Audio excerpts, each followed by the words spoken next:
Hello and a warm welcome to the Sweet Spot, your go-to golf tipping show, brought to you by the Racing Post. It's Jack Reeve and it's Steve Palmer to look back on 2 tournaments, to preview 3 and see what fun we can find in between. Steve, a story of so close yet so far last week, wasn't it, for our golfers? Yeah. There were high hopes at times, weren't there? I mean, getting Scott Stallings in the playoff at the Sanderson Farms was very exciting. Very late night on Sunday night. One of those nights where at the end of it, when it didn't result in the victory, you sort of regret not going to bed at a sensible time. You know, I could have gone to bed at 9 p.m. easily on Sunday night. I was that fatigued, but stayed up till almost 1 a.m. watching the action. Scott Stallings, our 125 to 1 hope. I mean, he played okay in the playoff. Yeah, two decent shots, but the Luke List hold this absolute snake across the green and broke my heart in 2. But yeah, good each way returns there. And then we'll talk about the Dunhill links. That was a heartbreaker.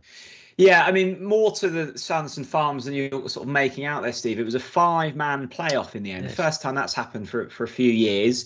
Ludwig Aber, you just can't get rid of that man at the moment. He's always hanging around the top of leaderboards. But in terms of, your selection, Steve, you must have been pleased with the run that they gave you. Yeah, Stallings putted really well last week. It's always fun when you're on a player who's putting well. And he'll just be kicking himself about that 15th hole. The 15th hole was crucial. It's a drivable par 4. He found the greenside bunker. And it looked like a pretty regulation up and down for a birdie, which would have put him in command of the tournament the way Ben Griffin was flapping. Stallings sort of thinned the bunker shot a little bit and then gave himself too much with the putt. So, it was fun in games. But, we can't be quibbling about getting an 125 to 1 shot in the places. Ludwig Aber, I mean, blimey. I mean, he was 57th in the field for putting, Jack. 57th in the putting stats. And still got into the playoff, which shows how good his ball striking was. I mean, he's all class, as we know. But if he does have a weakness, it's clearly putting. There's times where he doesn't putt well. So, he is human. In a strange way, I felt somewhat sorry for Ben Griffin, Stevie. Are you a man who enjoys TikTok, or have you not delved onto that platform yet? Not a TikToker. Like a Tic-Tac, don't like a TikTok. No, I like the little minty sweets. But no, what was he doing on there then? He doesn't strike me as a TikToker. No, he's got a brilliant TikTok account, and he sort of does little video blogs of his time on the PGA Tour. And if I was jealous of golfers' careers before I saw that, I'm now even more jealous, because they sort of they get fed nice food, they get driven around lovely green golf courses, and you go, oh, what a life. But he seems like a lovely chap, and clearly a very talented player. It was Luke List that won that. Any players to note that caught your eye that maybe weren't on the radar before? Well, Griffin, I mean, it's very difficult to have confidence in Griffin. I mean, he went off 4-7 on Sunday with a 3-shot lead. He capitulated late in the Bermuda Championship when he had a chance in that. So, he's had 2 really, really good chances and let him slip. Very wild off the tee. Made 5 bogeys in his final 11 holes. So I don't think anyone would be rushing about Ben Griffin. I know these players take time. You've got to learn how to be in contention and hold yourself together. But, maybe it'll be better next time. That's heartbreaking for his mother. If you had stayed up and watched it, Jack, they did the classic thing where they put the mother next to the 72nd hole while their son's on the brink of victory. And the brother as well was there. When he's in he's hit a great tee shot at 18. He par to win. Great tee shot, but then he's pulled it left. He had all the world on the right of the pin. Pulled it left, horrific course management error, and then couldn't get up and down. And then the mum looked completely broken.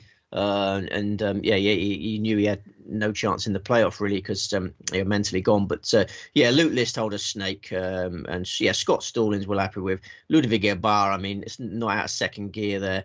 And then the Dunhill leaked into Monday. Yeah, let's talk about that, because much like the Sanderson Farms, if you sort of look at the winner, it doesn't quite tell the whole story. Matt Fitzpatrick went on to win the Alfred Dunhill, but kind of marred by just horrendous weather conditions, Steve. I mean, it was reduced to 54 holes. I was seeing images on the Sunday evening on Twitter, and I just assumed it would be called off, and then kind of saw that they were resuming play again. Was that the right call to do so? there is an element of controversy to this because yesterday on the Monday they could tee off at St Andrews and Kingsbarns at 9 a.m. but they had to delay until 11:30 at Carnoustie because that was the course that was affected so badly. And yeah, lots of people have been suggesting to me that Carnoustie was still unplayable yesterday. Yeah, it was a flooded golf course, but the desperation to finish it, it's a big prize purse. It's not the sort of tournament you want to cancel. Yeah, my instinct on these things is always just push them into Tuesday. I wanted them to push on into Tuesday. Why can't you do that? I know players need to get to Spain for that tournament, but there's still time. I think the celebrity element of it never helps with this one because all these celebs have got busy schedules and they didn't want to hang around till Tuesday. But yeah, there's an element of controversy to how bad Carnoustie was yesterday. That's for sure. I'm never a fan of these tournaments from a punting perspective, Steve, going into them because, 3 different courses. You've got so many. You've got enough variables in golf as it is. Throw 2 more courses in than you normally have. You mentioned that they were teeing off on different times on the Monday. What happens if there's a playoff and, players are an hour apart from each other? It is a difficult format to try and unpick, isn't it? Well, it would have been very amusing had Marcus Armitage, because Marcus Armitage was playing at Carnoustie and playing really well. If he tied Matt Fitzpatrick, then you would have had to get Marcus Armitage from Carnoustie to St Andrews for the playoff, which would have taken a lot of time. Yeah, I think the tournament organiser would have been so relieved that Fitzpatrick played so well on the Sunday and got the job done. I mean, the contrast, what struck me more than anything is not really golf related. The contrast in weather from one end of the British Isles to the other. I mean, I live obviously at the other end, and it was beautiful sunny weather in South Dorset, and then flooding in Scotland. I would happily have swapped one of my sunny days for one of the wet days with Scotland because I wanted 72 holes because of Grant Forest. I mean, I don't know if you were following Grant Forest at Travails. I mean, it was a gut buster for Grant Forest fans because we're on him at 70 to 1. It got 8 each way places, and he's playing Carnoustie on that horrible day yesterday. And he's 1 shot behind going into the final round. I knew winning would have been very, very tough, even if Carnoustie was in perfect weather. You're tough to win on that track. But to cut a long story short, we got 3 tournaments. He's going up the last hole. His last hole. It's a shotgun start at Carnoustie. So his last hole was the 13th, a 174-yard par 3. He needs a par to finish 6th. So I'm thinking, just par. Middle of the green, nice soft green. Surely he's going to make a par there. And there was no way of me watching that. It was just the instant hit agony of him putting a bogey on the card. So he bogeyed that hole and dropped from 6th to 10th and no return. I felt a little bit cheated by that. Have you withdrawn from the Grant Forest fan club then? I don't know. I've been close to some fantastic each way returns from Grant Forest. I think the final hole of the Scottish Open when we was on him, it went wrong, if I remember rightly. But yeah, you're right about that tournament. We have to tread carefully. I mean, we did tread carefully with big prices, and the reason we avoided the market leaders was for all these reasons. But it actually helped Fitzpatrick and the Ryder Cup boys, didn't it? Because he had the weekend off. We're talking about how tired he's going to be. He had the whole weekend doing nothing, and by Monday his batteries are recharged and he's ready to put in a good shift on Monday. So it all went perfectly for Fitzpatrick. Not so Grant Forest. Yeah, without wanting to throw you under the bus, Steve, because I was of the same thought process last week as well. But we avoided the Ryder Cup players because of potential tiredness, the come down of what was a magical event. You had Aberg going really well in the Sanderson Farms, and you had Fitzpatrick winning the Alfred Dunhill. I mean, are we just talking about 2 elite players here who are an anomaly, or do we maybe regret that kind of line of thinking? I couldn't see the whole weekend being washed out like that. I mean, we knew the wind was going to be bad, but the rain didn't look quite as bad as that. So I'm not going to beat myself up. If you want to beat me up, Jack, you beat me up. But I'm not going to beat myself up. Just before we leave the Dunhill, we must mention Richie Ramsey, because there's any betting shop punters out there who haven't collected up their stakes from that. Richie Ramsey was a non-runner. He was ill. He didn't tee up. So online you should get your money back automatically, and it should be there by now. But if you did it in the betting shop, you need to get down the betting shop and get your stake. Absolutely, yeah. Nice public service announcement. Should we move on to this week's tournament, Steve? Yes, I am excited. I was downbeat yesterday when Grant Forest got denied the place, but I am upbeat now because I see this as a massive opportunity. Good. 3 tournaments, of course, a LIV event to look ahead to as well. We'll get onto that near the end of the show. We shall start in Spain on the DP World Tour, Open de Espana. There is a well-known favourite, Jon Rahm, 11-5, 14-1 Justin Rose, 25-1 Yannick Paul, 28-1 Adrian Otegi, 30-1 Just Luton. Bigger the rest. Steve, where are we? What are we playing for? How excited are you? Just Luton, based at Kenilworth Road. We are at Club de Campo. That's better. Lauaton. We are at Club de Campo, Villa de Madrid, Spain. 7,112 yards, par 71, 3 par 5s, lots of short par 4s you can gun at. We've got loads of course room to go through. Spanish Opens, Madrid Masters. But the most recent and most relevant are the Spanish Opens of 2019, 2021 and last year. The average winning score in those 3 events was 22 under par. So this is a classic Parkland track that's there to be overwhelmed by tour professionals. The course record holder we must give a mention to, it remains Mr. Ivo Gina. Ivo Gina carded a round of 60 in the 2005 Madrid Open at Club de Campo. We got sunny and calm weather this week, so maybe finally, after this long wait, someone can expunge Ivo Gina from the record books. We got a field of 144 going to post. I always love previewing this tournament with you, Steve, to see how you're going to attack it. Now, Jon Rahm, he's won this tournament 3 times before. He's won 8 times in 23 DP World Tour starts. He is a master when it comes to, this circuit. He's going off, around about 2-1, slightly bigger this week. Are we going with Rahm or are we looking away? 11-5 is available as we live and breathe. I think it's a perfectly fair price. We are going for Jon Rahm. The weather forecast is great. Is fantastic. There's no reason not to be backing Jon Rahm for this golf tournament. I can't see anyone troubling him. I don't think there's anyone in this field over 72 holes, which we're guaranteed. Barring injury and illness, you never know when a human being is going to get injured or ill. He might trap a hand in a car door. One of his kids might punch him in the face. We don't know what's going to happen. All right, I must say that, stress that. Barring injury and illness, I think Jon Rahm will win this golf tournament comfortably. He won by 5 shots on his Club de Campo debut in 2019. He won last year by 6 shots. So his 2 wins here have been emphatic. I think we're going to get another one of them. He closed with a 62 last year. I think we can safely say he's got a handle on Club de Campo. And in that field last year was Minwoo Lee, Tommy Fleetwood. Tommy Fleetwood and Minwoo Lee, neither of them are playing this week. I can't see anyone in this field who can topple Rahm over 72 holes. I was toying with Yannick Paul. Yannick Paul was 8th last year. Then he won in Mallorca.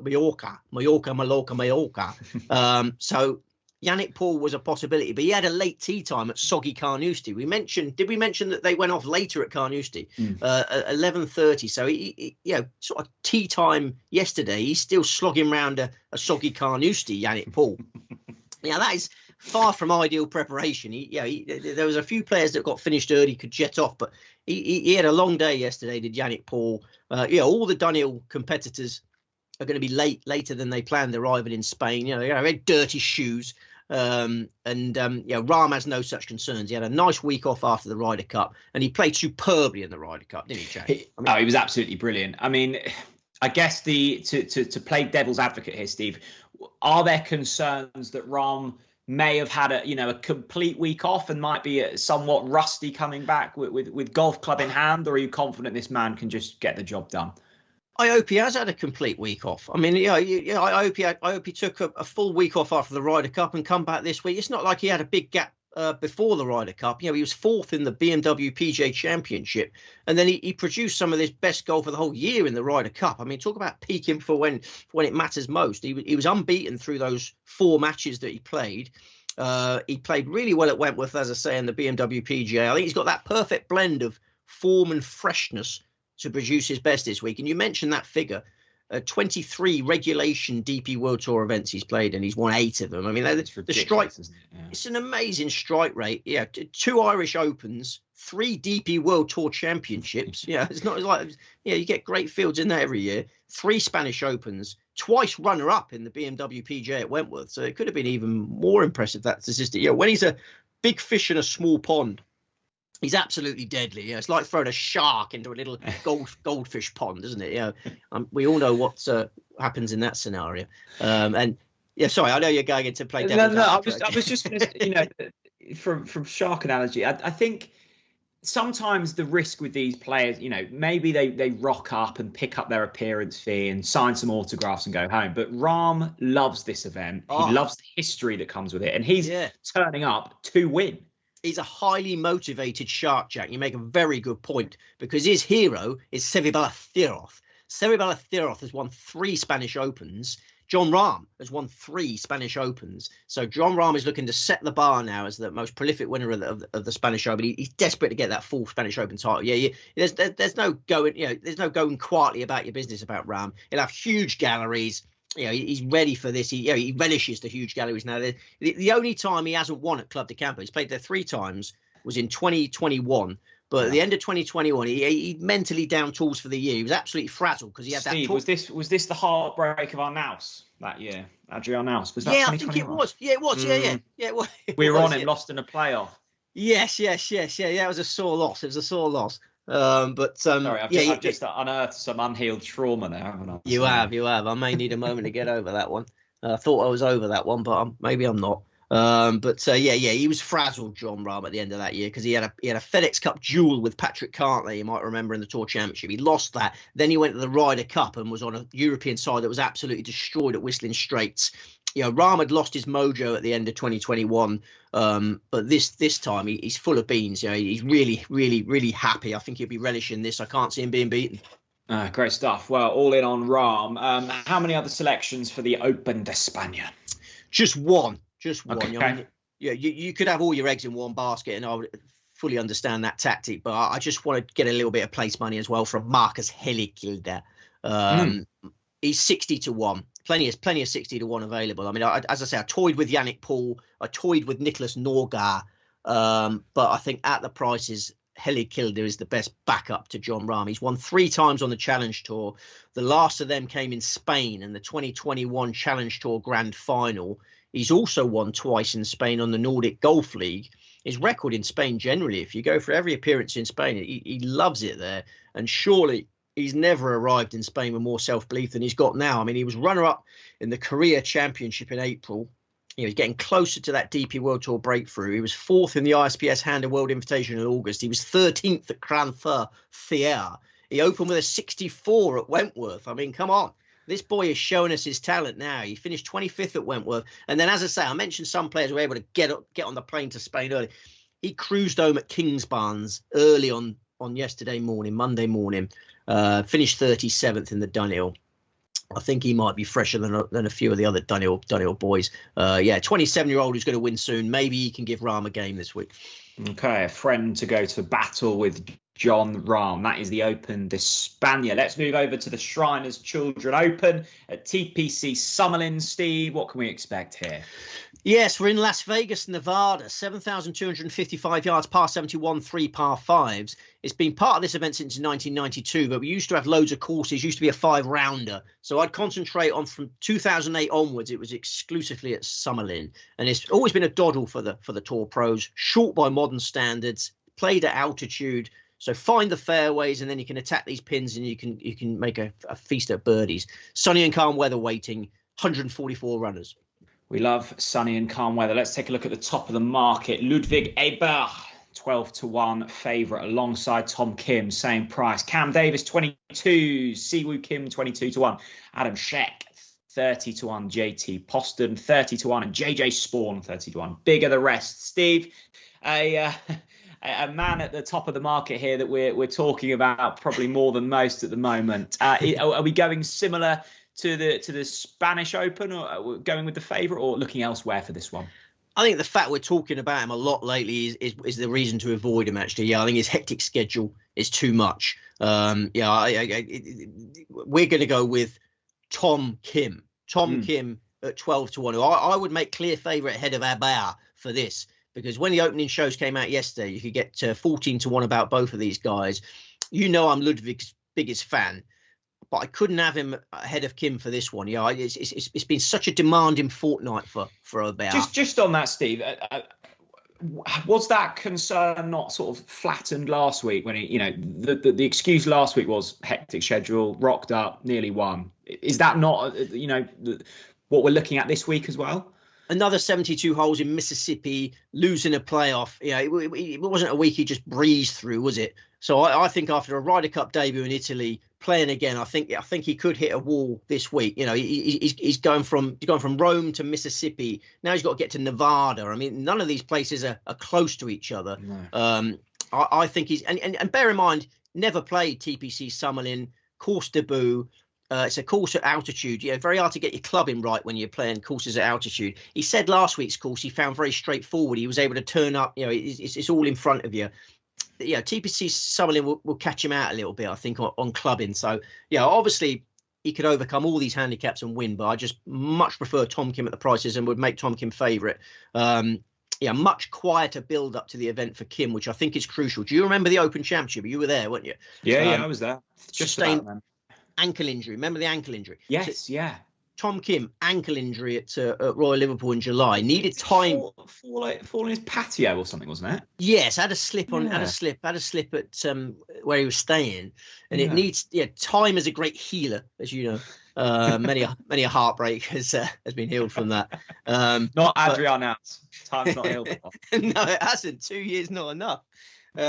But for this particular injury, Tom Kim has said it needs time to heal. He's played 5 times since the Open. He's played really well, so he's got the injury under control. But I love the fact that he's had 2 weeks off before this Shriners title defence. I think that guarantees full fitness. I think it guarantees a stout defence of his title. He won the Shriners last year. You probably remember this one in courageous fashion. He was up against Patrick Cantlay in a final round duel. Cantlay had a great record on this track. Kim was completely fearless in that 2-ball and eventually got the better of Cantlay on the final hole. Cantlay capitulated on the final hole. Tom Kim's temperament is incredible. I think his first victory of the year will come this week. The US Open in June was a turning point for Kim's year. He finished 8th there. He was 6th in the Scottish Open. He was runner-up in the Open Championship despite that ankle issue. He was solid in the FedEx Cup playoffs, 18th on his Wentworth debut last month, and then 6th last time out in the French Open, on his French Open debut. He was peppering pins in the French Open. Some of his iron play at the Golf National was outrageous, and he's putting well again. And now he comes to a course where he finished 24 under par on his debut last year, matched the 72-hole scoring record, bogey-free. It all points to Thomas the Tank Engine for me. Tickets, please. And one-way ticket to the winners' enclosure. That's it. It does defending a championship add pressure, Steve? Do you read anything into that? I'm not sure anything adds pressure to Tom Kim. I don't think there's not many people on the planet cooler than him. I mentioned before now he's fluent. He's fluent in about 100 million languages. Like he can basically turn up anywhere in the world and be able to talk to them in their mother tongue. And he must have very, very, very good parents. I mean, they brought up an incredible young man. He won 2 PGA Tour events at the age of 20. Is that right? I think we're talking about someone who in here is a little bit different to your average Charlie. That's something which is not very good at as Brits, isn't it? Speaking multiple languages. I mean, I can barely speak English. We get a little bit arrogant, don't we? Massively. Massively. You speak superbly. My wife was saying the other day, because she tuned in the other day to see the new presenter, and she said, "Oh, isn't he so well spoken? He's really? Yeah. She's very, very impressed. Yeah. Oh. But yeah, you're right. I got a D. My worst ever grade in any level of my education was the D I got in French. I failed French as well. Yeah. Did you? I was appalling in French, and maybe we were lackluster. I think I would suggest I was lackluster. I didn't have the appetite for French, and the results speak for itself. So you're right. The English are a disgrace when it comes to learning other languages. In terms of full circle moments, Steve, we often have them in life. French was my only GCSE that I failed. And then last year, my old French teacher moved into the house next to me. Oh my gosh, tormenting you. What are the chances there? Sort of extracurricular lessons. It's always going, you can pass it 10 years on. She giving you one last go at passing, is she? Absolutely. Very, very I used to really fancy my French teacher, actually. Did you? That's probably another reason put me off a little bit. Yeah. Was it the accent, do you think? Miss was an absolute crack. Yeah. Oh, that's going to get edited out, isn't it? How many other selections alongside Tom Kim? 3. 3. Okay, let's get your second selection away from the French teachers. It's Siwoo Kim. We're going Kim. Yes. Kim crazy. We're going Kim crazy this week. Siwoo Kim, my lord. They paired up together in the President's Cup last year for a famous victory over Patrick Cantlay and Xander Schauffele. You must remember that. I do. I love Siwoo Kim. Yeah, I know you do. Rightly so. Yeah, maybe the Kims will be paired together on Sunday in the final two-ball of the Shriners. I would love that, and I'm sure you would too. Siwoo relishes this layout as much as Tom Kim. Siwoo was 15th in 2018, 8th in 2020, 8th again last year.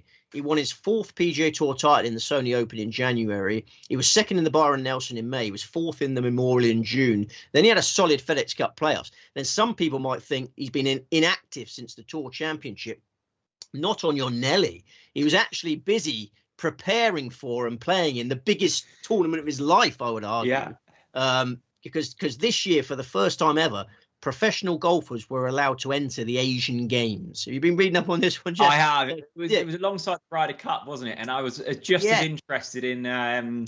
It was Kim and who else was it? Sungjai. Of course it was. Yeah. So a gold medal at the Asian Games has always meant an exemption from the 2 years of military service that the South Koreans have to do before their mid-30s. I think it's 35, but you have to do it by.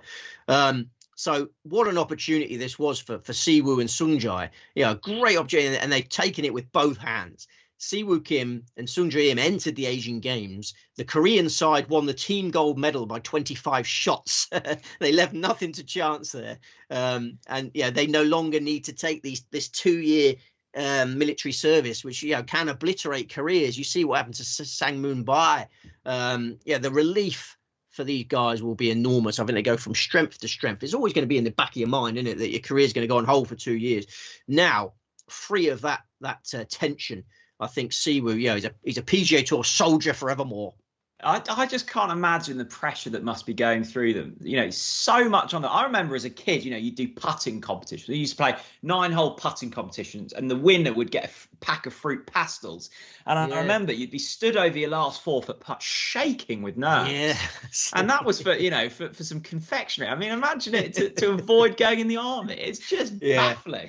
The Olympics was the other chance they got in it. Whenever they went to the Olympics, the pressure on those Koreans was enormous, because that was another way. Any medal in the Olympics would have got them the 2 years of freedom. But this Asian Games opportunity came up, and I think Siwoo and Sungjai is too busy celebrating. He's not even playing in this. He won this 2 years ago.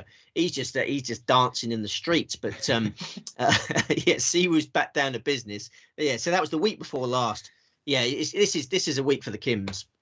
You're preaching to the converter. I think we've discussed one of my lowest punting moments in our house. That was a gut puncher. Siwoo Kim winning the Amex. One of my favourite moments. It was the same weekend Tyrrell Hatton won, wasn't it? Over in Abu Dhabi or somewhere. Yes. Just great times. Simpler times, Steve. Simpler times. Yeah. Halcyon days. Who are we adding to the portfolio alongside Kim and Kim? Keeping the faith with Davis Thompson. Easy to back at 45-1. A former world #1 amateur. I see winning on the PGA Tour fairly soon. We got a decent run for our money last week. He ended up 16th. From July onwards, he's been playing really nicely. He hasn't seriously contended since finishing runner-up to John Rahm in the aforementioned Amex. But I think he's going to contend very seriously soon. He's a huge runner in low-grade events like this one. He finished 12th on his Shriners debut last year, 4 rounds in the 60s. I think he'll be the leading American this week. Okay, short, very short and sweet. That just happy with what you're seeing, happy with the price, move on? Yeah. I mean, I've got LIV Golf Jeddah lurking in the back of my brain there. I'm aware we've got 3 on the go, haven't we? One step at a time. Your fourth and your final selection for the Shriners? Vincent Norman. 40-1 is out there. I think that's an absolute bargain. I mean, Ludwig Bauer, as you mentioned, has been hogging all the headlines, but his great friend Vincent Norman has been doing wonderful things as well. He won the Barbasol Championship for us in July. Then he won the Irish Open a month ago. He was 18th on his BMW PGA Championship debut last time out. Such a solid opening gambit at Wentworth. 70, 70, 69, 69. The performances of Aubert will be inspiring Norman. He's got 2 R's in his surname. For anyone who doesn't know what I'm talking about here. I mean, it's a very strange spelling of Norman, isn't it? I like that spelling. I like the double R. It I looks love nice it on paper, yeah. I love it, but yeah, Bruce started calling him that, and I'm going to go with it. I mean, yeah, Vincent Norman, and yeah, there was talk. I saw Ludwig Bear interviewed a couple of months ago, and there was talk of them moving into a house together. Wow. I think, yeah, maybe moving a house together in Florida. I think Bear is based in Texas at the moment. Yeah, so basically these two are like two peas in a pod, and yeah, they're inspiring each other, and I think the fresher of those two players is the value for the Shriners. Norman missed the cut by a shot in his Shriners debut last year. He's returned an entirely different animal, much more confident. Of all the wonderful things Bruce Millington did for the Racing Post, his legacy will be the way he pronounced Vincent Norman's name. Yeah, I think you're right. I feel like a school teacher, Steve, in a sense of I can tell that there was something around the corner that you're far more excited for, but I needed to keep you on task with the assignment of the Shriners. So shall we move over to LIV, because I can tell you're chomping at the bit here. Yes. So yeah, I'm building up to something. I just want to alert punters to the opportunity of well, we'll get to it.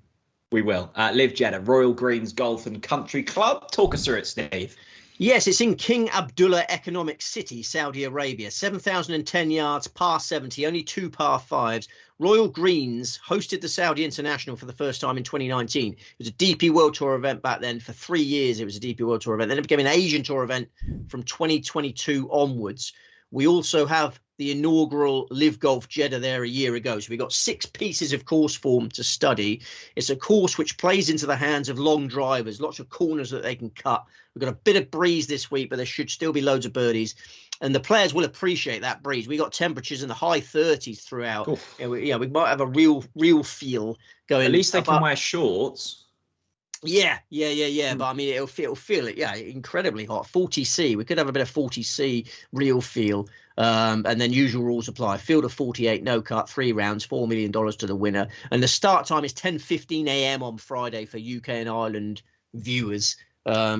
Get it on the LIV Golf Plus app. How many selections, Steve? 2. Tell me why you're so excited with your headline pick.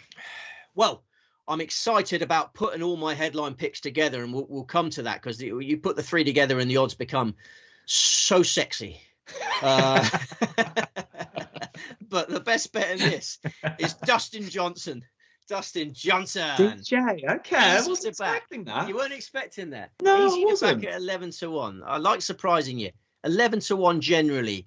DJ and Royal Greens have had a long love affair since the course opened. He won the inaugural Saudi International with a 19 under par total. He was runner-up on his title defence in 2020. He won a second Saudi International in 2021. Didn't putt. Well, he putted poorly in that tournament, but it didn't matter, because from tee to green, he made the course look an absolute doddle. Johnson was 44 under par for those first 3 Saudi Internationals. Then he was 8th in 2022, couldn't play this year due to injury. So his form figures at the Saudi International are 1, 2, 1, 8. And then in the inaugural LIV Golf Jeddah last year, he finished 5th. He was only 2 shots outside of the playoff. So those course credentials are emphatic. He always swaggers into Royal Greens like he owns the joint, and I think that'll be no different this week. You might get some players feeling a bit edgy about jetting to the Middle East amid all the horrors unfolding at the moment. DJ probably doesn't even know about him, knowing him. And if he did, he would just shrug it off anyway. He's an unflappable character, isn't he? I think he's determined to finish the season strongly as well. I saw an interview where he was pretty cheesed off about not being in the Ryder Cup yet. Remember, he's missed a 5-0 at Whistling Straits, and then he ignored this time. He felt he should have been picked. He was 10th in LIV Chicago last time out. So all about the DJ and Jeddah. Okay, DJ. Now, I was expecting you to go for Bryson, who just seems to be on cloud 9 at the moment. Let's talk about him at the end. We'll get your other selection before we talk about Bryson. Okay. Who is your second selection for this? It is the 66-1 chance of David Puig. We had the other day as well. I think 66-1 is an astonishing price given how well he's been playing. I mean, he qualified for the US Open, finished 39th. He was 4th in LIV Golf Greenbrier, and his Asian Tour form figures are 4, 14, 11, 1. He won in Singapore at the weekend by 5 shots. Absolutely dominated that event from start to finish. He made his Royal Greens debut this year in the Saudi International and finished 53rd, but he was outside the world's top 1,000 since then. Yeah, this is a player that's just gone boom. He's only 21, and the penny has dropped, as they say in greyhound racing. He's a much more confident character in the form of his life. And we've also got the smoothest swinging golfer on planet Earth returning to LIV, haven't we? Have you seen the news that he's back from injury? Yeah. He played well on his return. Yeah, he played in Chicago and played okay. Yeah. Your man Sam Horsfield. Indeed. Yeah, I respect him this week, but I just want lots of my eggs for these three big guns. You want lots of eggs, absolutely. Let's have a quick word on Bryson, who is your 8-1 favourite for this event. I mean, yeah. I guess it's going to be difficult to put people off him, isn't it, going into this? Yeah, it's just the course credentials of DJ compared to Bryson. Yeah, Bryson's had a miscut round here. He just doesn't get on with the course in the same fashion as Dustin. Plus, there's some breeze in the forecast. I'd always prefer Dustin Johnson over DeChambeau in a breeze. So yeah, and he's a shorter price. Yeah, 11-1 DJ, 8-1 Bryson. Yeah, for me, Johnson was the value. He's the king of Jeddah. So never mind King Abdullah. Yeah, apologies to King Abdullah, but it might be DJ as well. You talk about him owning walk around like he owns the place. He probably could own the place based off the amount of money he's won out there. I mean, yeah, that's it. Yeah, no, he will feel like the king of Jeddah. So we've got John Rahm, we've got Tom Kim, and we've got Dustin Johnson. How are you advising punters play this week? Because you've got three players there who you made solid cases for. Well, this is what's so exciting. This is why I've completely forgotten about Grant Forrest's bogey at the 174-yard 13th yesterday, as you can see. And I've moved on to pastures new because, when you put those three world-class powerhouses, I'm talking about in status terms. Yeah, these are three of the best golfers in the world, and you put them together, and at the prices, let me just get it out there. I'm mumbling away like an idiot, but yeah, basically, John Rahm 2-1, Tom Kim, say you got 12, it's 12-1 best at the most. So John Rahm 2-1, Tom Kim 12-1, Dustin Johnson 11-1. So in a treble, that comes to 467-1. And the places, if you're getting a quarter of the odds, those prices, which you can, as we live and breathe now, the places pay more than 20-1. So an each way treble on Rahm, Kim, and DJ, could provide all sorts. It could provide plenty of fun, Steve, if that clicks. Of course, likely it doesn't happen, but if it does happen, plenty of fun for your hobby there, guys. Rahm, Kim, Johnson. Right, should we quickly review all of the players we've discussed and you've tipped up? We shall start in Spain, Steve. 8 selections across 3 tournaments. You say the name of the tournament, I'll say the name of the players. So we've done this before. Open de Espana. John Rahm, Marcus Hillikilde. Shriners Children's Open. Tom Kim, Siwoo Kim, Davis Thompson, Vincent Norman. And LIV Jeddah. Dustin Johnson, David Puig. Nicely read. What does the rest of the week hold for you, Steve? You seem in a good headspace at the moment, which is good. I'm excited, Jack. I really am genuinely excited. It's got nothing to do with my old French teacher. I am excited about this each way treble. I think it's a great opportunity. It's there for you. Wring every little bit out of it. And then I'll see you next Tuesday and see how we got on. Careful. Thanks very much for watching this week's episode of The Sweet Spot. We'll be back next week to take a look at the Zozo Championship and LIV Miami. Steve, of course, has put up a lot of selections. Please don't feel the need to back them all. And if you do only ever gamble with money that you can afford to lose. Steve, thank you. Thanks to producer Will. Stay safe, everyone. Bye-bye.